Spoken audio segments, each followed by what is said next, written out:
Hari dan salam budaya, berjumpa lagi dengan saya Pius. Hari ini saya ingin membahas tentang mandau yang bagus, mandau super kuat, mandau sakti apapun itu. Kalau bisa potong paku atau potong besi, banyak teman-teman di luar sana yang mengambil patukan seperti itu. Ini contoh seperti ini mandau Dayak Benua nih. Ulu Pakasangka, Sarung Tempos ini mandau Kenyah, Dayak Kenyah buatan orang Kenyah, dan ini mandau Dayak Dusu. Belum dikatakan sakti dan juga hebat ataupun kuat ataupun terbaik kalau belum bisa dites potong paku. Nah itulah seperti itu teman-teman. Banyak sekali yang masuk di kolom komentar saya ya, di YouTube, di Instagram, di Facebook, di WhatsApp ke saya bertanya. Nah misalnya di YouTube, aduh mandau itu ndak hebat tuh, bisa kah potong paku, itu bisa kah potong besi gitu. Ada juga yang tanya di WhatsApp saya, Bang Pius, saya mau beli mandau nih, saya mau beli mandau, adakah mandau yang bisa potong paku 12 cm gitu. Bisa potong besi kah, bisa makan besi kah, kayak gitu. Jadi banyak sekali, tapi kalau di kolom komentar itu saya tidak balas. Saya ingin membalas dengan membuat video ini, teman-teman. Jadi begini, kalau kami Dayak itu, saya tuh ngambil dari sisi saya Dayak Benua. Saya ini kan Dayak Benua, Dayak itu banyak.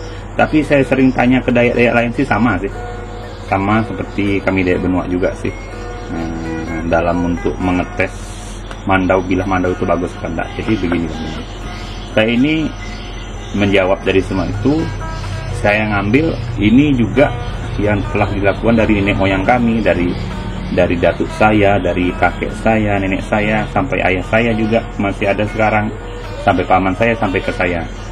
Jadi kalau untuk mengetes bilah mandau itu dikatakan bagus, itu tidak ada patokan dari dulu tuh, dari nenek moyang kami itu potong paku, potong besi itu bilang bagus, tidak ada seperti itu teman-teman. Kalau untuk mengetes bilah bagus itu pertama dari sepuh, misalnya dari sepuh. Kalau sudah disepuh, ditempa gitu. Ditempa, kalau sudah disepuh, habis disepuh itu penempa itu, misalnya kami orang Dayak penempanya. Nah, habis disepuh dan ditempa, setelah ditempa lalu disepuh. Sudah disepuh itu diambil, bilahnya itu diambil. Ini misalnya bilahnya.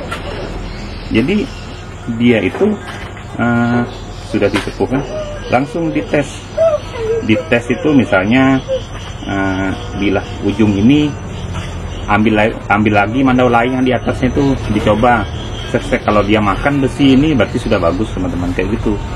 Dia sudah makan besi ini berarti sudah bagus. Nah itu pertama. Kedua bisa juga penempa itu langsung ambil kayu yang keras, misalnya kayu ulin langsung dites tek itu. Kalau dia tahan dan tidak rompang itu bagus, misalnya akar menggelis seperti itu. Jadi tidak ada loh teman-teman.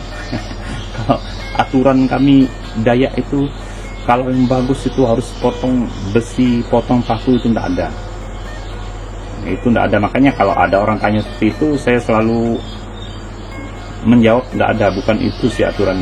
Kalau budaya kami Dayak itu tidak ada dari aturan nenek moyang saya harus dites besi, itu tidak ada teman-teman. Sampai misalnya kami kan punya, dulu tuh nenek saya punya mandau tuh yang bilang dari mereka dulu kan mandau dari batu, dan sekarang juga ada besi purut. Punya ayah saya, punya kakek, habis itu ada punya kepala adat mandau besi purut yang kami Dayak Benua punya ratusan tahun, mungkin ribuan tahun yang lalu. Mereka mengetes enggak ada harus hantam ke besi, itu mandau tua dulu, enggak harus dihantam ke besi. Hanya misalnya disepuh kan, kadang-kadang tahu juga disepuh misalnya kan dia tuh kadang-kadang sudah agak jelek, nanti disuruh ke bawa penempa, suruh bersihkan sedikit, disepuh lagi bila besi purut itu. Lalu penempanya itu ya tetap juga dengan cara yang tadi, kalau sudah disepuh coba ke sini, kalau di belakang mandau yang lain atau cari besi yang lain, kalau lengket sudah berarti sudah bagus sepuhnya. Itu besi tua, hendaknya langsung cari paku potong, cari besi bulat potong. Oh kalau sudah bisa itu baru bagus, enggak seperti itu. Itu sudah turun temurun kami dari nenek moyang kami dulu sampai sekarang, ya budayanya seperti itu. Tidak, itu aturan atau budaya yang dibikin baru, teman-teman. Makanya saya sering, misalnya ada yang kayak gitu, Bang Pius, saya mau beli mandau Bang Pius berapapun harganya, asal dia bisa potong paku. Saya cari yang bilah kuat, bilang saya enggak ada seperti itu. Dia ada kirim video, ini Bang Pius, videonya bisa lo potong paku, ini bagus bilah yang bisa potong paku. Bilangku, mandau saya bisa juga sebenarnya potong paku yang biasa. Kalau paku ulinnya keras, kalau teman-teman tahu paku ulin yang besar-besar seperti ini, itu bajanya kuat, jadi dia sama-sama keras. Mungkin kalau kecil aja mungkin paku ulin bisa kita potong besar, ya nggak bisa. Tapi kan itu potong paku yang biasa tuh sebenarnya bisa mandau, misalnya disepuh itu bisa. Tapi kan aturannya dikatakan mandau bagus, saya mau yang harus potong paku itu enggak. Saya enggak mau juga sih membohongi, bukannya membohongi sih, bukan salah sih video teman-teman yang ada itu bagus. Tapi kalau mereka tanya ke saya, tanya Bang Pius, mandau kalian Dayak Benua cari yang potong paku patokannya, itu enggak. Kalau kami dari Benua enggak seperti itu patokannya.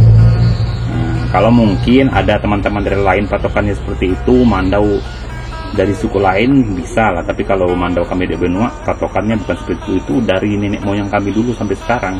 Hanya kalau sudah disepuh, ya saya bilang dites ke belakang mandau, kalau sudah masuk ya, habis itu dicoba ke kayu ulin, kayak carbon grid, itu sudah bagus, itu sudah dikatakan mandau yang sudah bagus untuk dibawa kerja. Karena kita bukan menghantam ke besi, kita kan menghantam ke kayu mau kerja kayak gitu, teman-teman. Jadi kalau teman-teman ada tanya ke saya, oh aturan sekarang kan kayak gitu, apa itu kalau sudah potong paku itu, potong besi itu yang kuat. Nah, itu aturan dari mana, daya apa? Mungkin ada sih, tapi kalau daya Benua enggak itu teman-teman. Oke teman-teman, ya, berjumpa lagi pada video selanjutnya. Salam hari dan salam budaya.